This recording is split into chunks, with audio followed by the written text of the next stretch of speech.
सभी भाइयों को सुरेंद्र सनसनीवाल की तरफ से नमस्कार। सभी भाइयों का स्वागत करते हैं आपके अपने चैनल सनसनीवाल डेयरी फार्म पे।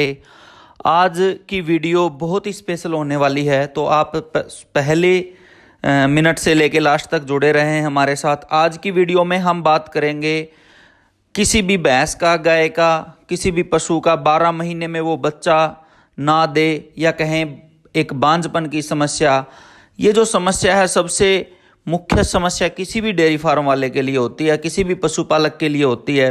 कोई पशु 12 महीने में, 1 साल में बच्चा नहीं देता तो वो बहुत बड़ा घाटे का सौदा मैं उसे कहूँगा किसी भी पशुपालक के लिए। ये वीडियो जो हम आपके लिए लेके आ रहे हैं 10 साल से डेयरी फार्म की लाइन में है और अपना एक्सपीरियंस मैं कहूँगा हम शेयर कर रहे हैं, किसी डॉक्टर वगैरह से सलाह ना लेके जो हमने सीखा है पिछले 10 सालों में वो मैं आपसे शेयर कर रहा हूँ।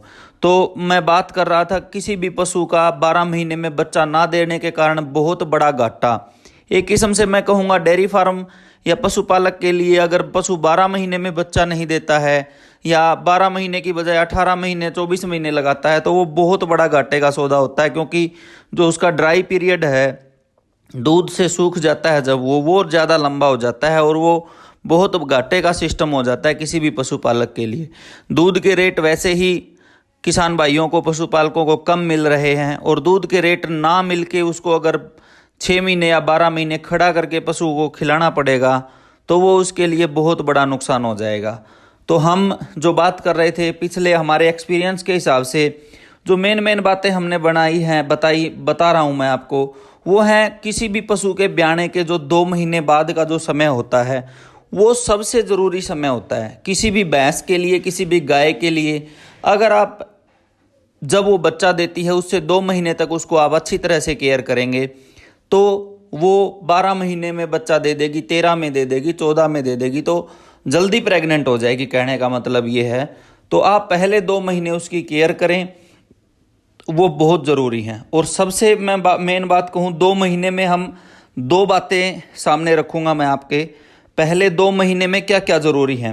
सबसे मेन बात तो ये है कि अगर पशु जब भी ब्याता है और उसको कोई समस्या नहीं रहती है, ब्याने के बाद जैसे जेर ना गिराना और मिल्क फीवर आ जाना, इस तरह की कोई समस्या नहीं आती, पशु अच्छे तरीके से बच्चा भी दे दिया उसने, जेर भी डाल दी और कोई बुखार वगैरह कोई तकलीफ उसको नहीं रही, तो किसान भाई क्या ध्यान दे, पशुपालक भाई क्या ध्यान दे, सबसे मेन बात होती है वो।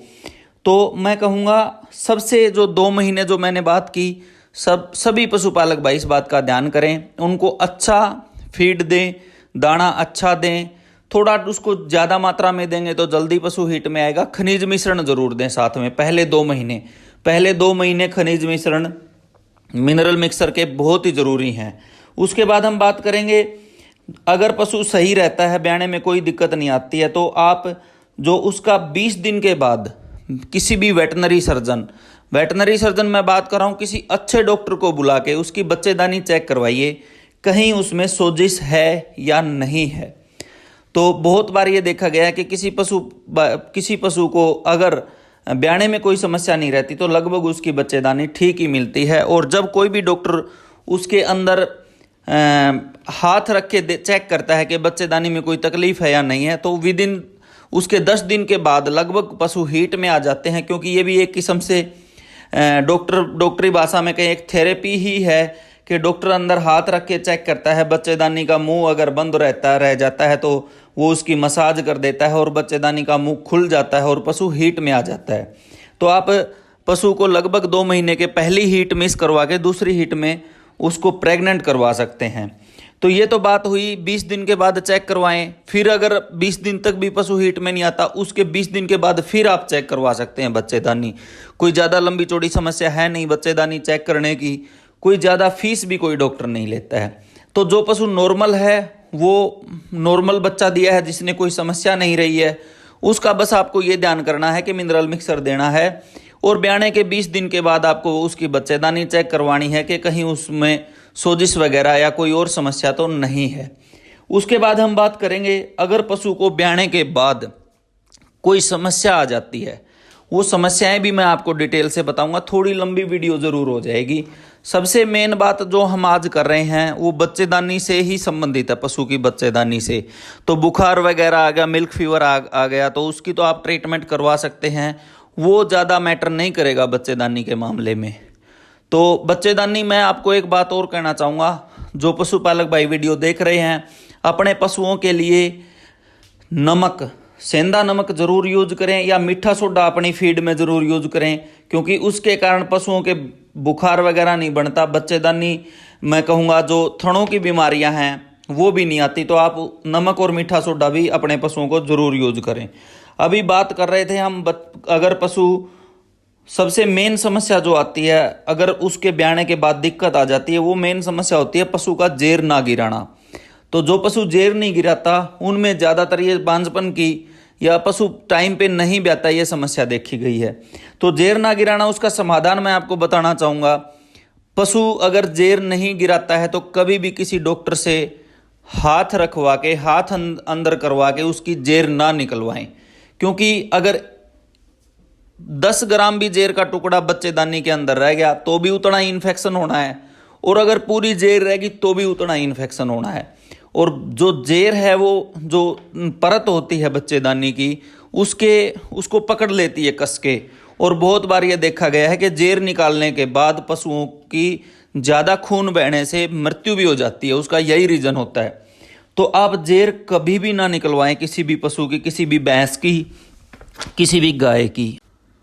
हम बात कर रहे थे उसकी जो है हमें ट्रीटमेंट करवाना पड़ेगा, उसको इंजेक्शन लगवाने पड़ेंगे 3 से 5 दिन तक, बढ़िया एंटीबायोटिक लगवाने पड़ेंगे, उसको बच्चेदानी में दवाई रखवानी पड़ेगी, और धीरे धीरे 10-15 दिन के बाद उसकी जो बच्चेदानी की सफाई हो जाएगी। आप अपने घर पे भी देसी इलाज थोड़ा, जैसे सरसों की खल खिला सकते हैं, गुड़ दे सकते हैं, बच्चेदानी जेर गिराने वाली जो आयुर्वेदिक दवाई आती हैं वो दे सकते हैं। तो जब 20 दिन आप 4-5 दिन उसका ट्रीटमेंट कराएंगे तो जेर वगैरह उसकी गिरनी बिल्कुल बंद हो जाएगी। और एक बहुत बड़ी समस्या उसके बाद आती है, उसका जो सफ़ेद कचरा डालने लग जाता है कोई भी पशु, उसके इलाज के लिए हम स्पेशल एक अलग से वीडियो बनाएंगे, उसके बारे में भी अलग से बात करेंगे, क्योंकि वो रामबाण दवाई है और उसका हम खुद बहुत बार यूज कर चुके हैं।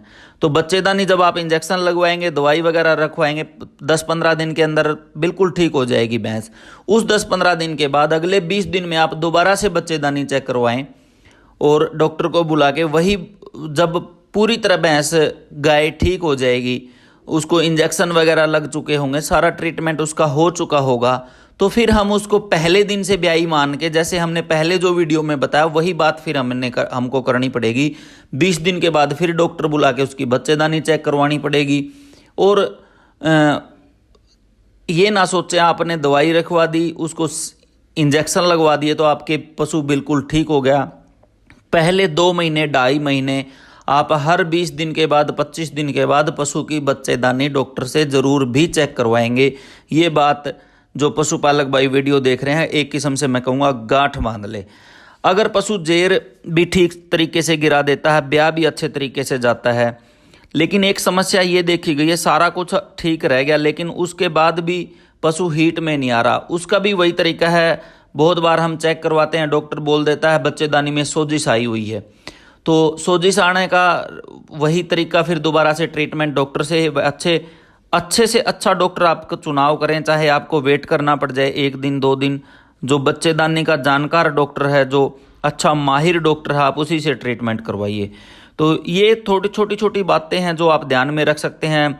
अगर पशु को दिक्कत हो जाती है वो भी टाइम पे फिर प्रेग्नेंट हो जाएगा, और जिस पशु को दिक्कत नहीं होती है या होती है तो ये थोड़ा बातों का आप ध्यान रख के पहले जो 2 महीने हैं 3 महीने हैं किसी भी पशु के ब्याने के बाद के, आप उसको बहुत ज़्यादा ध्यान करें। अगर आपका पशु 2 महीने और 3 महीने के अंदर दोबारा प्रेग्नेंट हो जाता है तो वो एक किसान के लिए घाटे का मैं कहूँगा सौदा नहीं रहेगा, उसको बेनिफिट रहेगा अगर उसका दूध अच्छे रेट में बिकता है। तो बहुत सारे भाई, एक लास्ट में छोटी सी बात कहूँगा, बहुत सारे भाइयों के फ़ोन आते हैं कि हम डेयरी फार्म शुरू करना चाहते हैं। अगर आपका दूध बढ़िया रेट में बिके तो ही डेयरी फार्म शुरू करें, नहीं बहुत ज़्यादा मैं कहूँगा डेयरी फेल होने के चांसेस बहुत ज़्यादा हैं अगर आपका दूध अच्छे रेट में नहीं बिक रहा है तो। और अगर आपके पशु की आपने सारा कुछ कर लिया और हीट में आ चुका है और सबसे लास्ट में जो सबसे मेन पॉइंट होता है किसी भी अच्छी भैंस से अच्छे बच्चे लेना, वो मैं हर वीडियो में बात करता हूँ। अच्छी भैंस हो आपके पास तो अच्छा सीमन रखें, अच्छे बुल का चुनाव करें, या अच्छा जो पंचायती बुल है या कोई भी आप उसके ऊपर आगे जिस बुल का भी बच्चा लेना चाहते हैं उसको बिल्कुल ध्यान से गौर करके अच्छे बुल का चुनाव करके भैंस को प्रेग्नेंट करवाएं, ताकि हम जो ये नकली दूध कह लें, एक किस्म से आत्मनिर्भर बने अपना देश दूध के मामले में, हमें बाहर से पाउडर वगैरह ना लेना पड़े और एक स्वच्छ दूध हर किसान भाई पैदा करे, हर शहर में, हर कस्बे में, हर बड़ी सिटी तक वो पहुँचे।